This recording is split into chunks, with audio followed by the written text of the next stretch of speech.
নমস্কার বন্ধুরা, সব কিছু গুছিয়ে নিয়ে রান্নাঘরে চলে এসেছি। তো আজ আমি বানাবো সীতাভোগ। বন্ধুরা, আপনারা তো দুধের সীতাভোগ খেয়েছেন। আজ আমি সুজি দিয়ে সীতাভোগ বানাবো। এই সীতাভোগটা আপনারা খুব সহজেই বানাতে পারবেন, আর খেতে কিন্তু দুর্দান্ত হয়। আর সীতাভোগটা দেখে আপনারা বুঝতেই পারবেন না যে দুধ দিয়ে বানানো নয়, এতটা সুন্দর দেখতে হয় আর দারুণ মজার হয়, খেতে হয়। তো চলুন বন্ধুরা, দেখুন কিভাবে আমি সীতাভোগটা বানাচ্ছি। বন্ধুরা, সীতাভোগ বানানোর জন্য আমি এখানে উনুন জ্বেলে দিয়েছি আর বসিয়ে দিচ্ছি কড়া।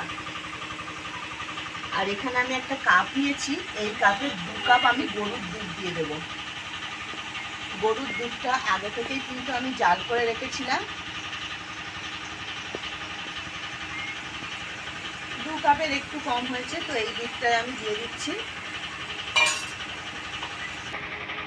আর বন্ধুরা, ওই একই কাপের 1 কাপ সুজি দিয়ে দিচ্ছি। সুজি দিয়ে আমি কিন্তু অনবরত নাড়তে থাকবো।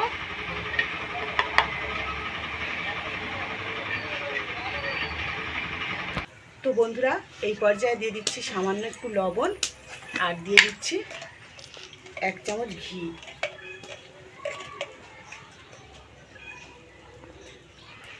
খুব ভালোভাবে নেড়েচেড়ে একটা শুকনো ডো আমি বানিয়ে নেব। বন্ধুরা, কি বলবো, এই সীতাভোগটা কিন্তু খেতে অসাধারণ হয়। আপনারা যতক্ষণ না বাড়িতে বানিয়ে খাবেন বুঝতেই পারবেন না এর টেস্টটা কতটা সুন্দর হয়।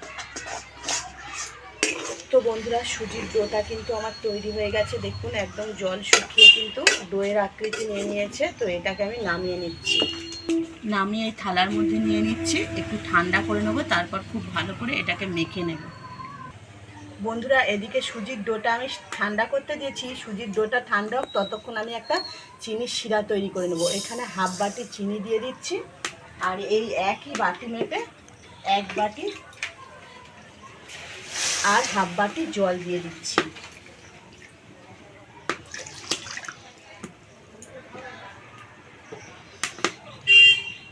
তো বন্ধুরা, সুজির ডোটা কিন্তু আমার ঠান্ডা হয়ে গেছে। এখানে আবারও আমি দিয়ে দিচ্ছি 1 চামচ ঘি। এবার আমি সুজিটা হাত দিয়ে খুব ভালো করে মেখে নেব। এখনো গরম আছে।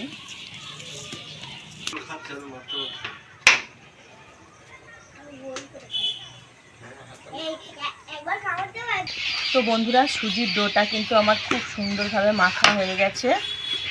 এবার এটাকে আমি 2 ভাগে ভাগ করে নিচ্ছি, একটা ছোট ভাগ করে নিচ্ছি আর একটা বড়। এটা আমি সীতাভোগের যে নিখুঁতি মিষ্টিগুলো থাকে সেটাই বানিয়ে নেব, আর এটা সীতাভোগের যে পলোয়াটা হয় সেই পলোয়াটা বানিয়ে নেব।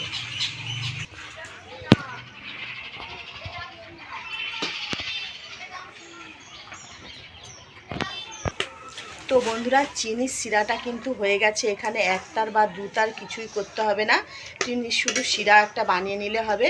আর চিনির শিরায় আমি 3 থেকে 4টে এলাচ ফাটিয়ে দিয়েছি, সেন্টটা খুব সুন্দর হওয়ার জন্য। তো চিনির শিরাটা আমার হয়ে গেছে, আমি নামিয়ে নিচ্ছি। চিনির শিরাটা আমি একটা আলাদা পাত্রে ঢেলে নিলাম, ঢাকা দিয়ে রেখে দেবো। চিনির শিরাটা কিন্তু খুব ঠান্ডা করলে হবে না, উষুম উষুম গরম রাখতে হবে। তো বন্ধুরা, কড়াটা পরিষ্কার করে ধুয়ে আবার বসিয়ে দিয়েছি। এবারে দিয়ে দিচ্ছি পরিমাণ মতো তেল। সাদা তেল দিয়ে দিলাম আমি পরিমাণ মতো।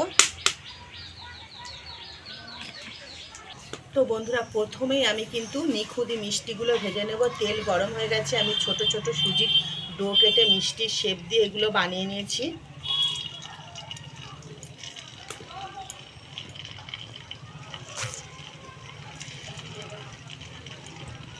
বন্ধুরা, নিখুঁতি মিষ্টিগুলো আমি লাল লাল করে ভেজে নিয়েছি। এবারে এগুলো তুলে নিচ্ছি। তুলে নিয়ে সরাসরি চিনির শিরার মধ্যে দিয়ে দেব।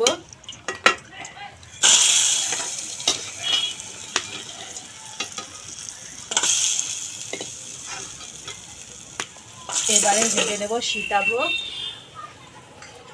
তো বন্ধুরা, সীতাভোগ ভাজার সময় কিন্তু একদম উনুনে জাল দিলে হবে না। এখানে আমি একটা গ্রেটার নিয়েছি, আর এখানে এই সুজির ডো নিচ্ছি। এইভাবে আমি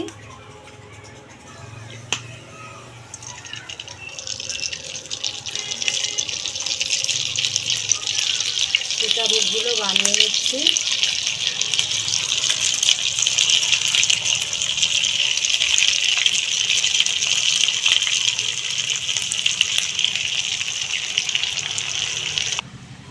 বন্ধুরা হালকা একদম আঁচে কিন্তু এইভাবে নেড়ে চেড়ে সীতাভোগের যে পলোয়াটা ভাতটা হয় সেটা ভেজে নিতে হবে। আর আঁচটা জোরে দিলে কি হবে, এটা কিন্তু পুরো লাল হয়ে যাবে খুব তাড়াতাড়ি। তো বন্ধুরা এগুলো আমার ভাজা হয়ে গেছে, আমি তুলে নিচ্ছি। আর দেখুন কতটা সুন্দর হয়েছে।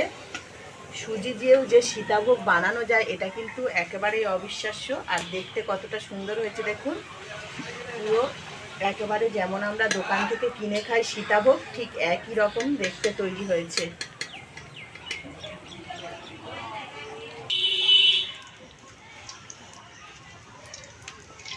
বন্ধুরা একইভাবে কিন্তু আমি সমস্ত সীতাভোগগুলো ভেজে নেব।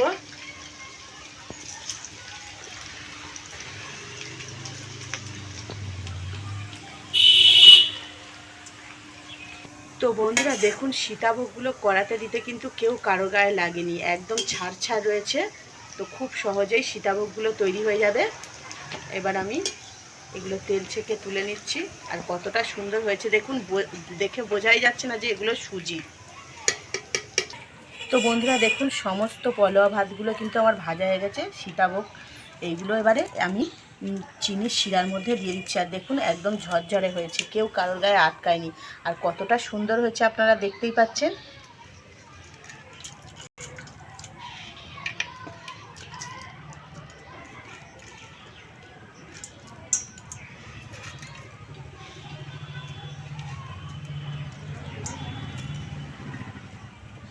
চিনির মধ্যে দিয়ে এগুলো 2 মিনিট, চিনির শিরার মধ্যে দিয়ে এগুলো 2 মিনিট রাখবো।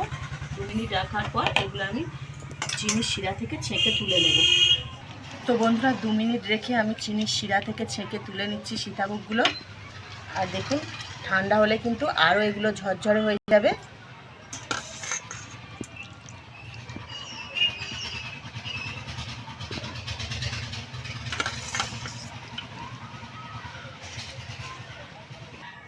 তো বন্ধুরা সীতাভোগগুলো দেখুন রস টানার পর কতটা ঝরঝরে হয়েছে।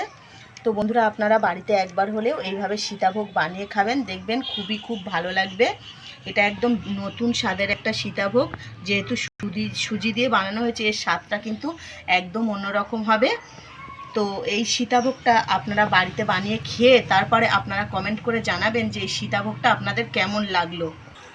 তো বন্ধুরা সীতাভোগ কিন্তু একদম তৈরি হয়ে গেছে। আর একটা মিষ্টি আপনাদের ভেঙে দেখাচ্ছি, দেখুন কতটা নরম হয়েছে। আর দেখুন ভেতরে একদম কিন্তু রস ঢুকে গেছে। আর একটু আমি খেয়ে বলবো আপনাদের কেমন হয়েছে। তো এটা কিন্তু দারুণ হচ্ছে, আপনারা একবার বাড়িতে বানাবেন, ভালো লাগবে। আর এতক্ষণ আমার সঙ্গে থাকার জন্য, ভিডিওটা দেখার জন্য আপনাদের অনেক অনেক ধন্যবাদ। আবারও দেখাবে নতুন একটা রেসিপি নিয়ে, ততক্ষণ আপনারা ভালো থাকবেন। Bye bye.